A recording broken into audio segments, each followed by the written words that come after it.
മുൻ പ്രതിപക്ഷ നേതാവ് MLA-യുമായ ശ്രീ രമേശ് ചെന്നിത്തല സാറ് ഇവിടെ എത്തിക്കൊണ്ടിരിക്കുകയാണ്. അദ്ദേഹം നിരവധി തവണ നമ്മുടെ സമരപ്പന്തലിൽ വന്ന് നമുക്ക് ഐക്യദാർഢ്യം അറിയിച്ചു. ഏറെ സന്തോഷത്തോടുകൂടി നമ്മുടെ മുൻ പ്രതിപക്ഷ നേതാവും MLA-യുമായ ശ്രീ രമേശ് ചെന്നിത്തല സാറിനെ ഏറെ ആദരവോടെ ക്ഷണിക്കുന്നു. പ്രിയപ്പെട്ടവരെ, ആശമാർ നടത്തുന്ന ഈ സമരത്തിന് സമ്പൂർണമായ പിന്തുണ പ്രഖ്യാപിക്കാൻ ഈ അവസരം ഞാൻ വിനിയോഗിക്കുകയാണ്. നിങ്ങള് വെയിലും മഴയും കൊണ്ട് 36ാമത്തെ ദിവസമാണ് ഇപ്പോൾ ഈ സമരം നടത്തുന്നത്. 36 ദിവസമായി സമരം നടത്തിയിട്ടും കേരള മുഖ്യമന്ത്രിയുടെ കണ്ണ് തുറക്കാൻ ഇതുവരെ കഴിഞ്ഞിട്ടില്ല എന്നുള്ളതാണ് വസ്തുത.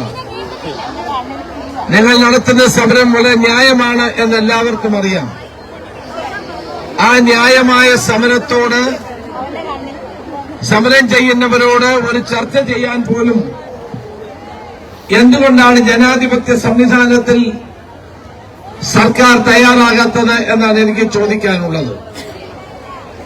കേരള മുഖ്യമന്ത്രി അടിയന്തരമായി ഈ പ്രശ്നത്തിൽ ഇടപെട്ട് പരിഹാരം കാണാനുള്ള ഉത്തരവാദിത്തമുള്ള ആളാണ്.